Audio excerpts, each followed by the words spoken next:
Hindi pala sapat. 15 years na lang at magre-retire na si Joseph. Nag-imagine na siya kung anong gagawin niya kapag hindi na siya nagtatrabaho at tumatanggap na lang ng pensyon. Ngunit laking gulat niya nang pinayuhan siya ng kanyang uncle.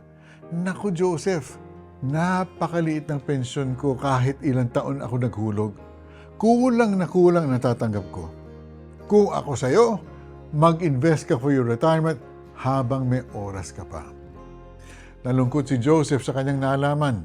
Ang ilang taon niyang paghulog para sa inaasam na retirement pay ay hindi pala sapat. Kailangan niya gumawa ng bagong game plan para ma-secure ang financial future niya. Importanteng planuhin ang retirement, pero mas importante na paghandaan ang afterlife. Sapat kaya ang mga nagawa mo sa lupa para makapasok sa langit? Will your good deeds satisfy the standards of the Lord?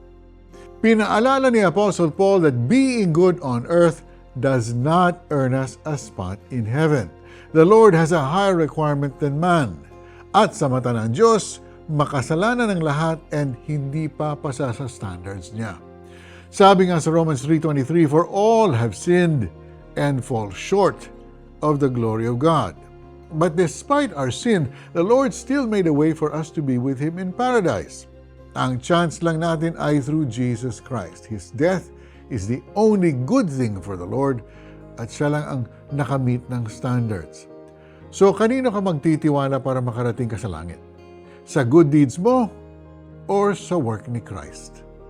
Let's pray. Lord, thank you for allowing Christ to die on the cross on my behalf. My good deeds, Lord, can never measure up. I now realize that only through Jesus can I ever see heaven. Thank you, Father, for this undeserved favor. In Jesus' name I pray.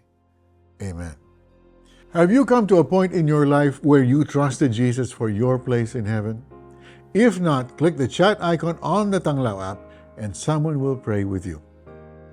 Sapagkat dahil sa kagandahang loob ng Diyos, kayo iniligtas sa pamamagitan ng pananampalataya. At ang kaligtasan ito'y kaloob ng Diyos at hindi sa pamamagitan ng inyong sarili. Hindi ito bunga ng inyong mga gawa, kaya't walang dapat ipagmalaki ang sinuman. Mga taga-Efeso, chapter 2, verses 8 and 9. I'm Mari Kaimo. Thank you for joining us. We'll see you next time.